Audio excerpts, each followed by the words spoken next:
Hai semuanya. Berjumpa lagi bareng Mimin Ara di sini.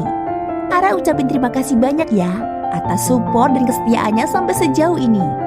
Dan Ara tidak akan bosan-bosan minum pil tingkat dewa agar kembali kerja membawakan episode-episode berikutnya dari BTTH Keabadian Kaisar. Pokoknya jangan bosan-bosan untuk mengikuti kelanjutannya. Kalau tidak, Ara akan membuat kalian tidak bisa tertawa atau menangis. Let's go. Mari kita masuk ke ilusi seni radionya. Melanjutkan cerita dari episode sebelumnya. Di episode sebelumnya, Xiaoyan dan nomor 7 melakukan pertemuan khusus empat mata. Inti dari hasil pertemuan mereka berdua adalah bahwa nomor 7 telah mengetahui identitas Xiaoyan dan tawaran bantuan dari nomor 7 untuk bersama-sama melawan Taisu. Setelah selesai pertemuan tersebut, Xiaoyan segera meninggalkan alam dewa kekacauan. Begitu ia tersadar dari kenyataan, Ye Beijing sudah berada tepat di depannya. Kemudian scene diperlihatkan di sebuah kapal Void Taisu. Sosok ayah dan anak sedang berdebat. Apa yang kamu teriakan? Sukian Tai sedang duduk di atas tahta. Baik ayah maupun anak memiliki wajah yang garang. Dan mereka tampaknya tidak memiliki kasih sayang terhadap ayah dan anak. Katakan padaku, kenapa kamu tidak membunuhnya? Wajah Swan King penuh amarah. Dan seluruh wajahnya memerah. Dia jelas sangat marah karena hal ini. Tahukah kamu berapa banyak jebakan yang telah aku buat untuknya? Hampir bisa dipastikan bahwa dia adalah reinkarnasi yang mulia. Dia baru saja diblokir. Tetapi kamu malah menarik pasukan saat ini. Aku tidak percaya bahwa kamu bahkan tidak bisa membunuh seorang keabadian kaisar. Sukian Tai mengenali tata letak Swan King. Tetapi situasinya berubah dengan cepat. Dia berada dalam kegelapan pada saat itu. Dan bahkan tidak berani muncul. Dia tidak akan percaya bahwa tidak ada orang kuat di sekitarnya. Meskipun sekarang tingkat kekuatan Xiaoyan telah turun, Sukian Tai tidak berani gegabah.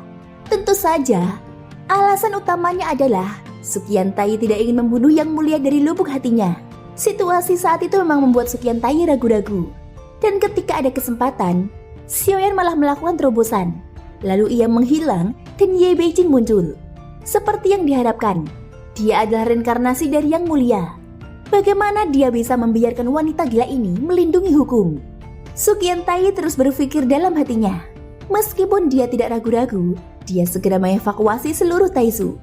Meskipun ada tentangan kuat dari Swan King, dia tetap memilih untuk mengungsi. Jadi pada saat ini, Swan King tidak mengerti mengapa dia memilih pergi dengan kesempatan bagus daripada memblokir Xiaoyan atau langsung melenyapkannya. Apakah kamu tidak bisa melihat wanita itu muncul di belakang Xiaoyan? Sukian Tai menekan amarah di dalam hatinya dan memandang Swan King dengan serius. Lalu ia menekannya dengan nafasnya. Siapa dia? Swan King bertanya dengan amarah yang meletup di hatinya. Dia adalah Ye Beijing. Itu saja. Sudah kubilang, kamu tidak akan tahu. Singkatnya, kekuatan alamnya setara dengan kekuatanku.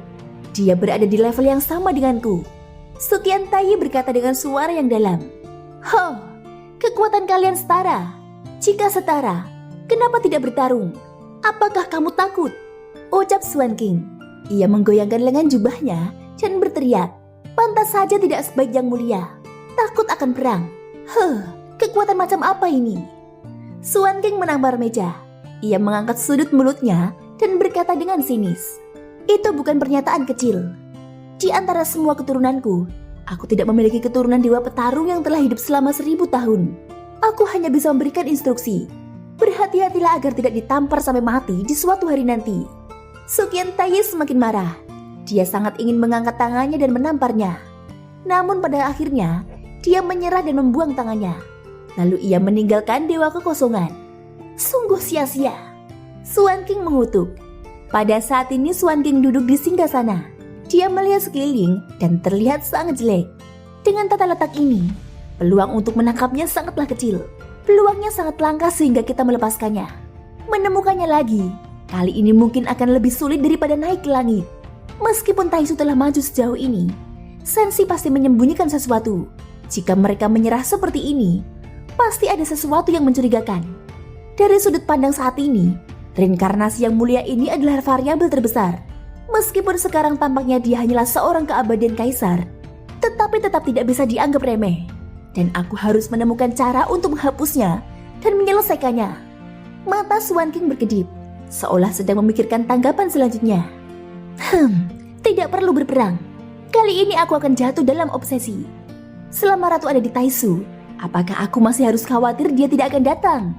Beberapa kapal Leovoi Taisu kemudian mulai melaju dengan kecepatan yang sangat tinggi dan menuju ke suatu tempat di kehampaan Laut Timur.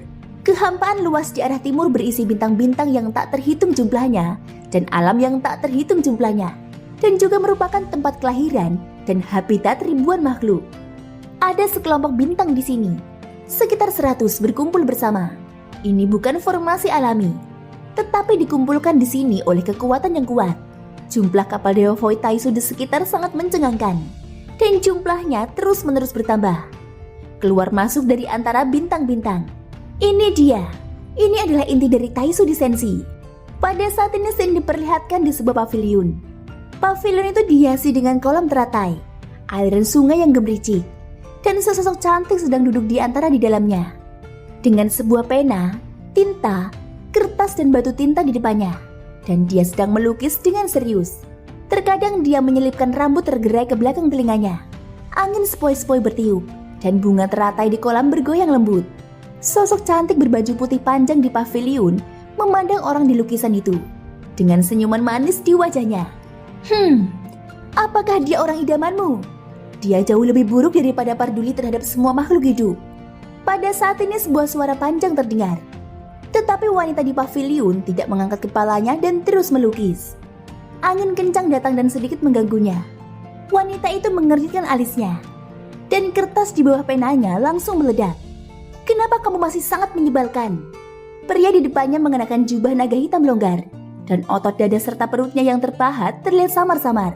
Rambutnya yang sedikit berantakan tampak kasual namun mendominasi. Aku pernah melihat anak ini sebelumnya, dan aku hampir merasakannya. Wanita itu mengangkat kepalanya, alisnya sedikit berkerut, dan matanya yang indah menunjukkan kemarahan yang jarang terjadi. Kamu tidak pantas menghakiminya. Wanita itu adalah ratu yang selalu berada di Taisu. Dia tidak pernah pergi sejak Swan King mengundangnya ke sini. Kupikir akan sangat menyedihkan jika aku jatuh dari singgahsana. Tapi aku tidak menyangka.